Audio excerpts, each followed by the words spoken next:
ইসরায়েলে ইরানের সবশেষ ক্ষেপণাস্ত্র হামলায় উত্তপ্ত মধ্যপ্রাচ্য পরিস্থিতি। এরই মধ্যে তেহরানকে সমুচিত জবাব দেওয়ার হুঁশিয়ারি দিয়েছেন ইসরায়েলি প্রধানমন্ত্রী বিনিয়ামিন নেতানিয়াহু।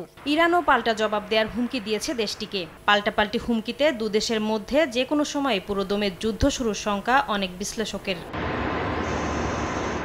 যুদ্ধের দামামা বাজার সঙ্গে সঙ্গে কার সক্ষমতা কেমন সে হিসেব নিকেশও কষতে শুরু করেছেন বিশ্লেষকরা।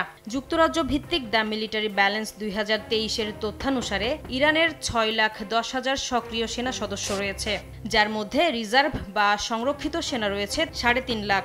বিপরীতে ইসরায়েলের সক্রিয় সেনা সদস্য 1,69,000। তাদের রিজার্ভ বা সংরক্ষিত সেনা রয়েছে আরও 4,65,000। সামরিক খাতেও ব্যয় বাড়িয়েছে দুই দেশ। স্টকহোম ইন্টারন্যাশনাল পিস রিসার্চ ইনস্টিটিউটের তথ্য মতে ইরান 2023 সালে সামরিক খাতে $1,003 কোটি ব্যয় করেছে, যা 2022 সালের তুলনায় 0.6% বেশি। অন্যদিকে গাজা যুদ্ধের কারণে 2022 সালের তুলনায় 2023 সালে ইসরায়েলের ব্যয় 24% বেড়ে $2,750 কোটি দাঁড়িয়েছে।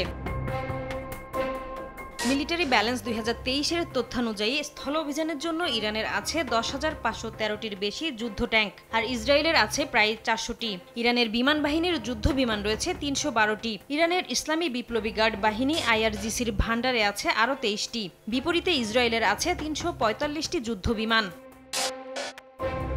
নৌশক্তিতে ইসরায়েলের চেয়ে অনেক এগিয়ে ইরান। মিলিটারি ব্যালেন্স 2023 অনুযায়ী ইরানের 17টি কৌশলগত সাবমেরিন, 68টি টহল এবং যুদ্ধ বিমানবাহী রণতরী রয়েছে, আর ইসরায়েলের রয়েছে 5টি সাবমেরিন। এছাড়াও তাদের রয়েছে 49টি টহল এবং যুদ্ধ বিমানবাহী রণতরী।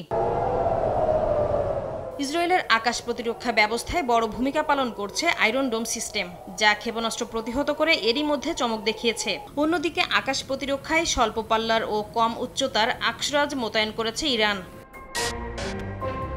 The centre for strategic and international studies এর দেয়া তথ্যানুযায়ী ইরানের অস্ত্রাগারে 12 ধরনের এবং ইসরায়েলের 4 ধরনের ব্যালিস্টিক ক্ষেপণাস্ত্র মজুত রয়েছে।